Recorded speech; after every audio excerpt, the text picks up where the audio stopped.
Boa noite, irmãos e irmãs, na graça e na paz do Senhor Jesus.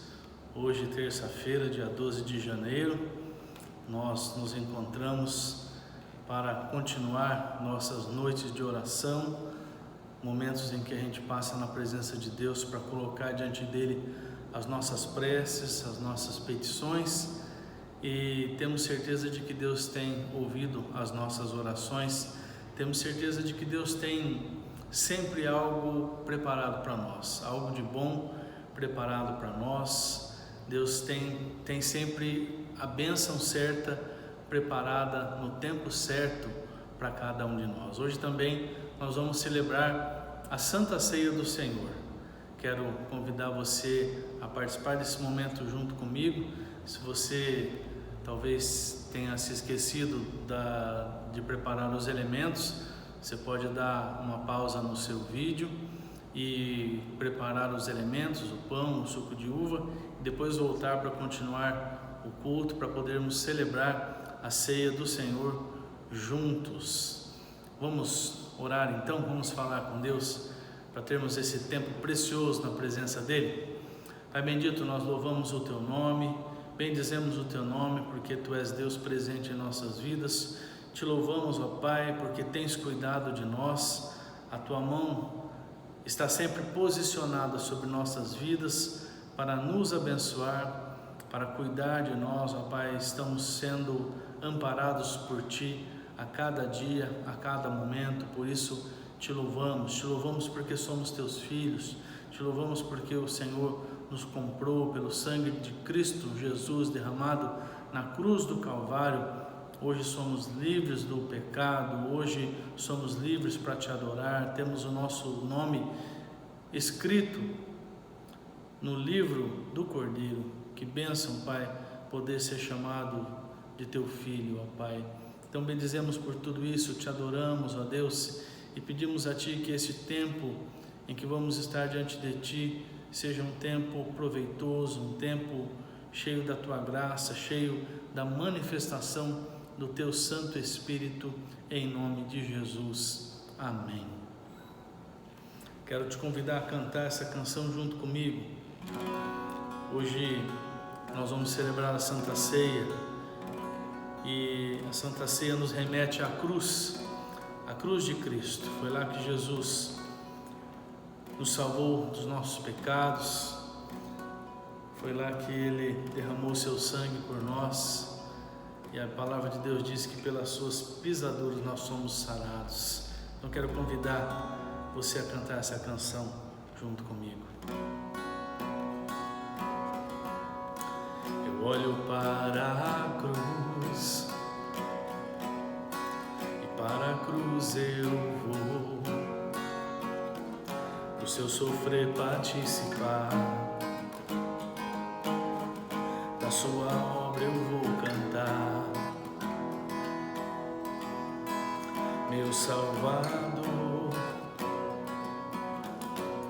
na cruz mostrou o amor do Pai,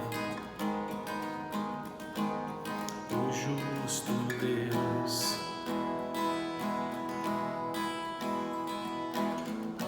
Pela cruz me chamou, gentilmente me atraiu, e eu, sem palavras, me aproximo, quebrantado por seu amor.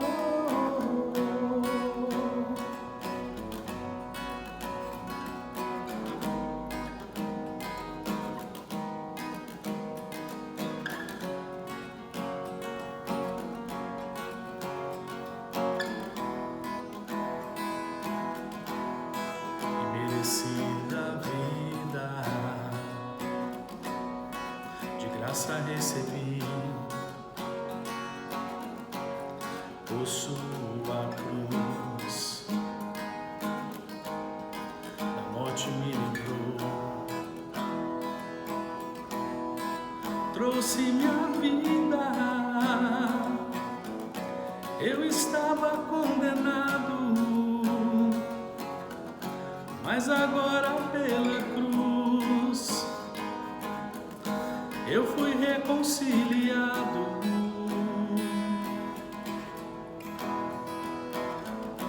Pela cruz me chamou, gentilmente me atraiu e eu, sem palavras, me aproximo, quebrantado o seu amor, impressionante é o seu amor.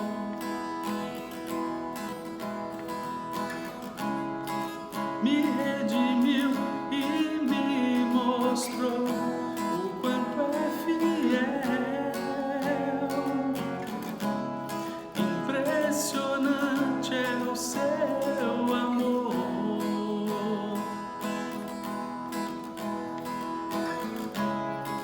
Me redimiu e me mostrou o quanto é fiel.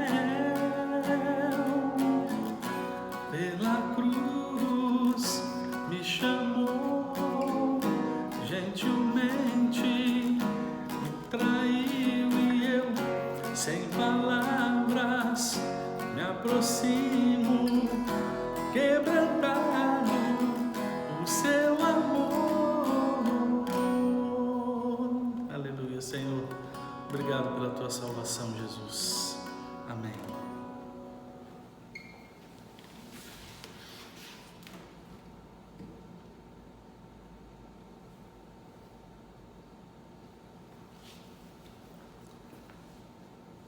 Quero refletir com você hoje um texto que está lá em Gênesis 37, a história de José. Eu quero ler com você apenas alguns versículos. A história de José é muito conhecida, então eu creio que nós não precisamos ler por completo, porque você já sabe bem, já conhece bem a história, então apenas alguns versículos já traz para nossa memória a história por completo. Então quero ler Gênesis capítulo 37. Nós vamos começar lendo os versos 2, 3 e 4 e depois vamos pular para o verso 23 até o verso 28. Então Gênesis 37, versos 2, 3 e 4. Esta é a história da família de Jacó. Quando José era um jovem de 17 anos, cuidava das ovelhas e das cabras junto com seus irmãos, os filhos de Bila e de Zilpa, que eram mulheres do seu pai. E José contava ao pai as coisas erradas que os seus irmãos faziam. Jacó já era velho quando José nasceu, e por isso ele o amava mais do que a todos os seus outros filhos. Jacó mandou fazer para José uma túnica longa de mangas compridas. Os irmãos viam que o pai amava mais a José do que a eles, e por isso tinham um ódio dele e eram grosseiros quando falavam com ele. Verso 23. Quando José chegou ao lugar onde os seus irmãos estavam, eles arrancaram dele a túnica longa de mangas compridas que ele estava vestindo. Depois o pegaram e o jogaram no poço que estava vazio e seco, e sentaram-se para comer. De repente, viram que ia passando uma caravana de ismaelitas que vinha de Gileade e ia para o Egito. Os seus camelos estavam carregados de perfumes e de especiarias. Aí Judá disse aos irmãos: o que vamos ganhar se matarmos nosso irmão e depois escondermos a sua morte? Em vez de o matarmos, vamos vendê-lo a esses ismaelitas. Afinal de contas, ele é nosso irmão, é do nosso sangue. Os irmãos concordaram. Quando alguns negociantes midianitas passaram por ali, os irmãos de José o tiraram do poço e os venderam aos ismaelitas por 20 barras de prata. E os ismaelitas levaram José para o Egito. Vamos pensar um pouco na vida de José, filho de Jacó. Ele era um jovem de aproximadamente 17 anos, provavelmente tinha muitos planos, provavelmente tinha muitos projetos para a sua vida.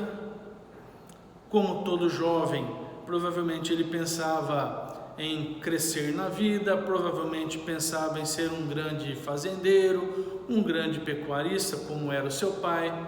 Talvez pensava em ter uma esposa bonita, uma esposa preparada por Deus, talvez ter um camelo do último tipo, 0 quilômetro, tirado lá na concessionária da sua região, talvez uma casa com piscina de água natural e assim por diante.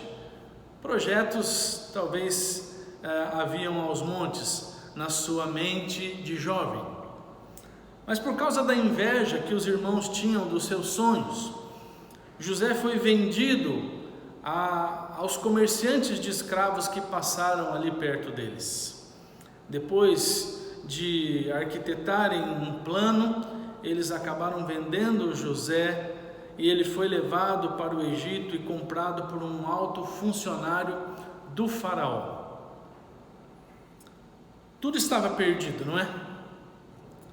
Os projetos não mais se realizariam, não é verdade? Todos os planos foram por água abaixo. Verdade ou mentira?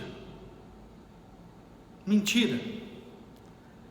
José era um jovem de Deus e por isso ele não olhava para as circunstâncias apenas com os olhos humanos, apenas com um olhar humano. José olhava para as circunstâncias com os olhos da fé. E assim ele não enxergava apenas a raiva que ele sentia dos irmãos. Ele não via somente as dificuldades pelas quais estava passando. Ele não se tornou um amargurado, um pessimista. Ele olhou sim para as possibilidades que a vida lhe dava. Se você olhar para toda a história de José, você vai ver que ele olhou para todas as possibilidades que a vida colocou diante dele, sobretudo para as possibilidades que Deus colocou diante dele. E foi dessa forma, com essa visão, com essa perspectiva de vida, que José conseguiu alcançar as metas que ele tinha para a sua própria vida. Você sabe que a vida de José nunca foi fácil. Desde que ele nasceu, desde que ele esteve ali convivendo na presença dos seus irmãos, a vida nunca foi fácil para ele. E depois que ele foi vendido como escravo, a vida se tornou muito mais difícil. Mas ele não se curvou diante disso. Ele olhou para além dos problemas. Ele olhou para as possibilidades de alcançar o que ele queria. José investiu nessas possibilidades e alcançou o que ele tinha no seu coração. E eu pergunto para você, meu irmão e minha irmã, você tem planos para o seu futuro? Você que é jovem, você que é adulto, ou até você que já tem uma idade avançada, você faz planos para o seu futuro? Você tem metas na sua vida? Você tem sonhos? Quais são esses planos? Quais são esses projetos de vida?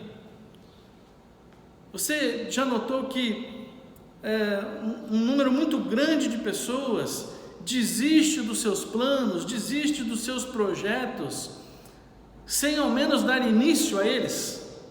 Quanta gente acaba caindo nesse erro? Sabe por quê?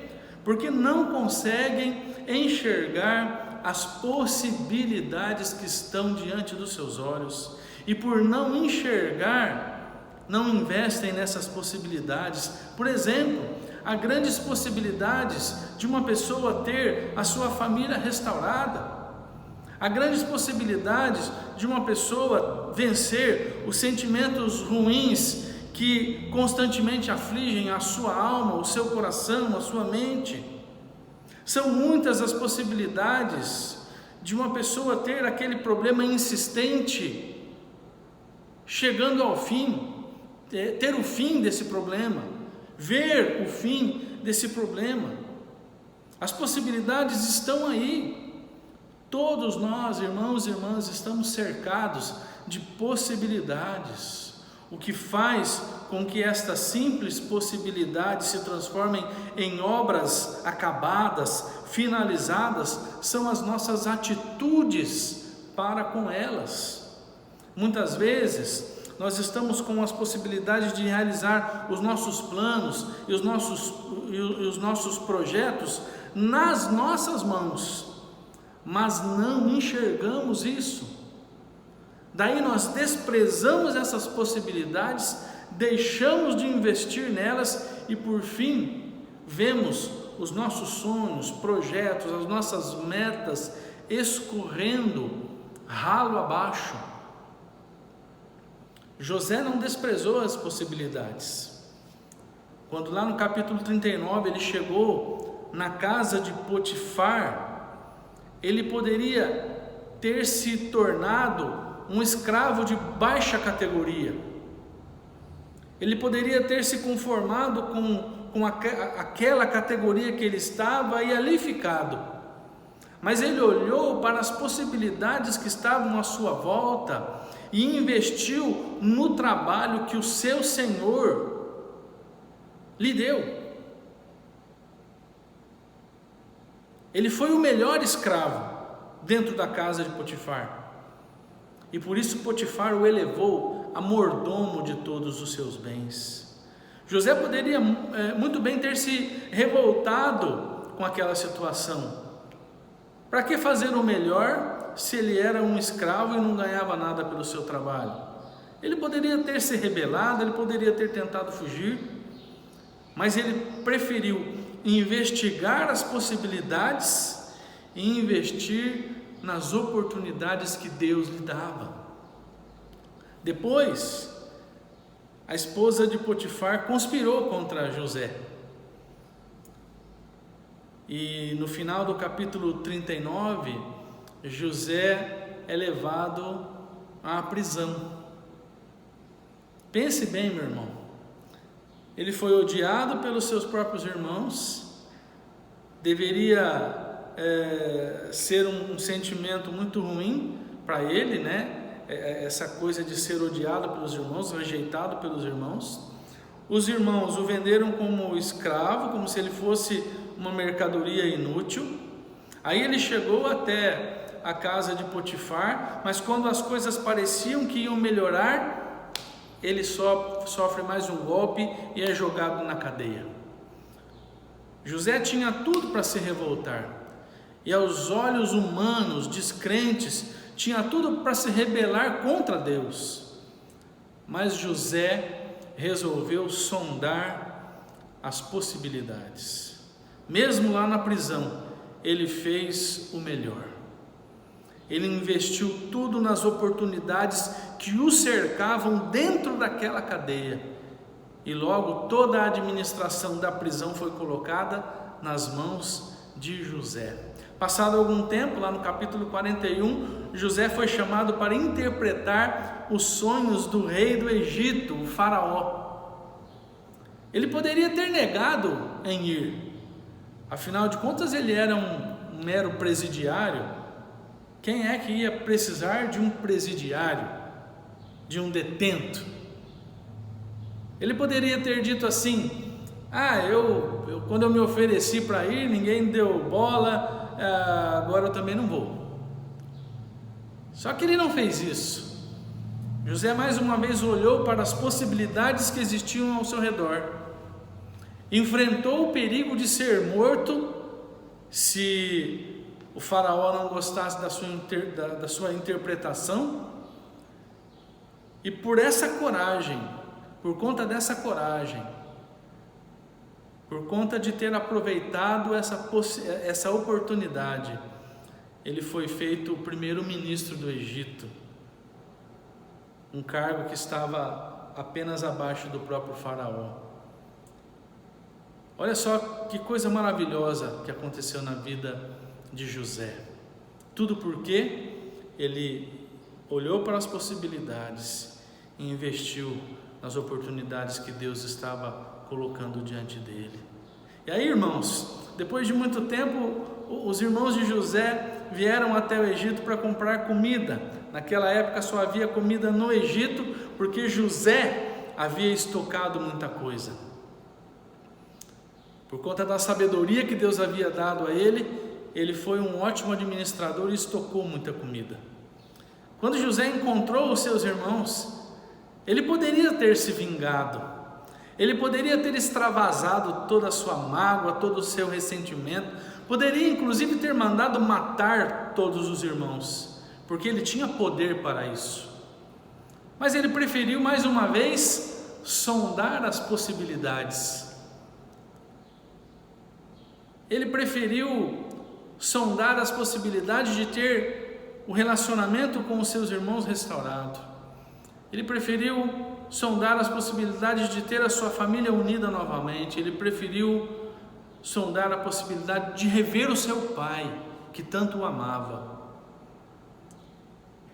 E aí, irmãos, a história de José mostra para nós que ela se resume em uma história de alguém que investiu em possibilidades e se deu bem, porque Deus o abençoou. Meu irmão, minha irmã, você só vai conseguir alcançar as suas metas se investir nas possibilidades que estão nas suas mãos agora. Foi isso que José, filho de Jacó, fez na sua época. Apesar das dificuldades que se levantaram contra os seus projetos de vida, ele investiu tudo o que ele tinha naquilo que o levaria para a vitória. E é por isso que eu pergunto de novo para você, meu irmão e minha irmã, quais são os seus projetos de vida? Quais são os seus planos em relação à sua família, em relação ao seu trabalho, suas finanças, em relação à sua vida espiritual? Muitas são as possibilidades que estão à sua frente. Eu penso que este culto, mesmo que seja online, é uma possibilidade na minha vida e na sua vida. Eu tenho certeza que Deus quer realizar muitas coisas na sua vida a partir de hoje. Você está com tudo nas mãos. As possibilidades Deus tem colocado diante de você. É você quem decide o que vai fazer. Quando nós investimos tempo, esforço, atenção nas possibilidades, essas possibilidades se transformam em oportunidades, e quando aproveitamos as oportunidades, nós alcançamos as nossas metas, alcançamos aquilo que Deus tem preparado para nós. José era um cara que sondava e investia nas possibilidades, que aproveitava as oportunidades e que buscava sabedoria, força e direção do Senhor. Por isso ele era vitorioso. Quais são as possibilidades que rodeiam a sua vida hoje? Eu quero lhe dizer, meu irmão e minha irmã, invista nas possibilidades, aproveite as oportunidades, coloque-se diante de Deus e Ele vai te conduzir à concretização dos teus planos. Viva na perspectiva que José viveu. Veja a possibilidade que Deus está lhe dando hoje. Siga adiante, porque Deus é com você na concretização dos projetos de vida. Não se esqueça, óbvio, de colocar esses projetos na presença de Deus, porque às vezes os nossos projetos não nasceram de uma vontade de Deus na nossa vida. Quando é assim, esses projetos precisam ser eliminados e precisam ser substituídos por algo de Deus na nossa vida. Por isso, invista em possibilidades, ore buscando a direção de Deus, porque Deus vai abençoar você nos planos e projetos que Ele implantou no seu coração. Você verá muita coisa bonita acontecendo na sua vida, muita bênção, algo maravilhoso de Deus acontecendo na sua vida ainda, para a glória do Senhor. Vamos orar? Deus, eu coloco essa vida diante de Ti, a vida do meu irmão e da minha irmã diante de Ti, Senhor. Homens e mulheres com projetos de vida, com metas, com sonhos no coração, com planos, ó Deus. Eu peço a Ti, ó Pai, confirma esses planos no coração de cada um. Confirma, ó Pai, se eles são da Tua vontade ou não. Se não forem da Tua vontade, tira isso de seus corações. Se forem da Tua vontade, confirma. Começa, Senhor, a mostrar possibilidades. Começa a abrir portas de oportunidade para que cada irmão possa avançar, possa crescer, possa subir essa escadaria de bênção, Pai, para alcançar aquilo que o Senhor tem preparado para cada um. Oh Deus, que cada passo seja um passo de bênção na vida do Teu filho e na vida da Tua filha, ó Deus. Essa é a nossa oração, em nome de Jesus. Amém. Vamos participar da ceia do Senhor?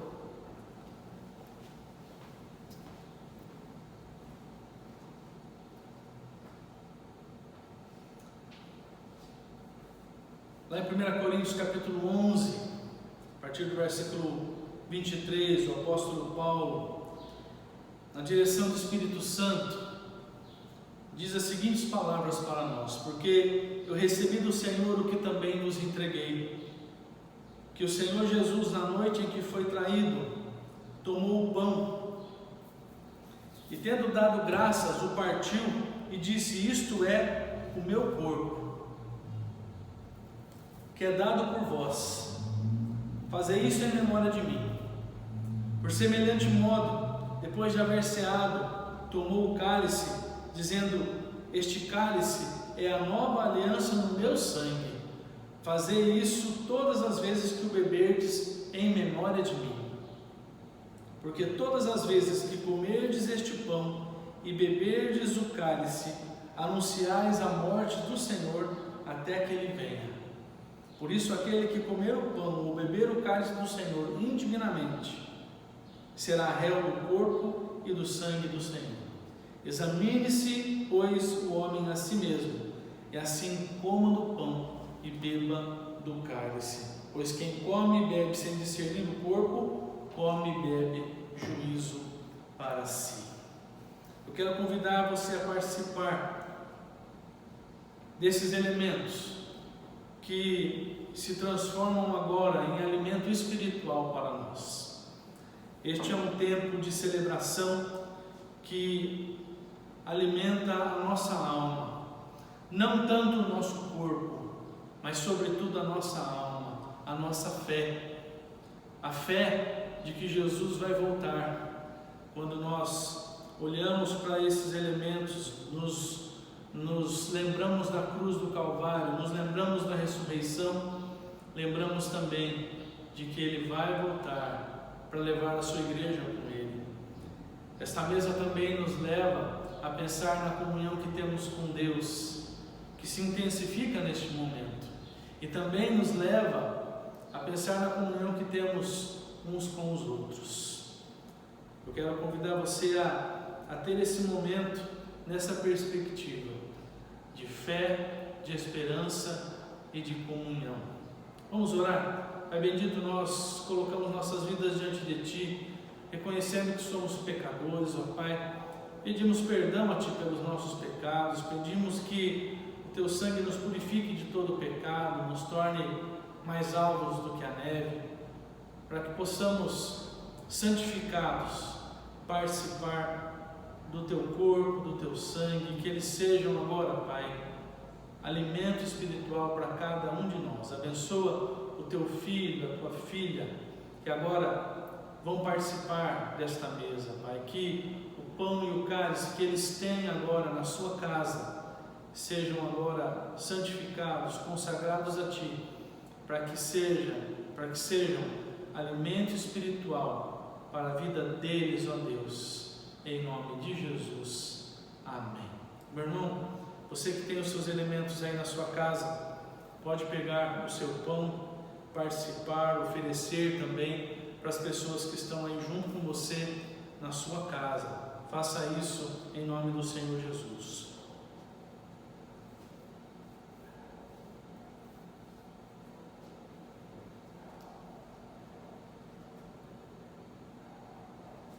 Você pode também tomar o cálice e oferecer os irmãos, os seus parentes que estão aí com você, esposo, esposa, filhos, e pode participar também em nome de Jesus.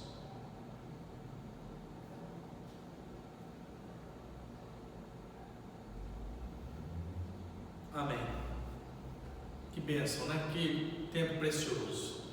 Nós vamos orar dando graças a Deus, e com este tempo nós encerramos o nosso culto também. Eu espero que você tenha sido abençoado pelo Senhor e que a ceia tenha sido uma bênção também aí na sua casa. Vamos orar? Deus, nós damos graças a Ti pelo tempo tão prazeroso que passamos na Tua presença, em louvor e adoração, em alimentação da Tua palavra, a recepção da Tua palavra como alimento espiritual.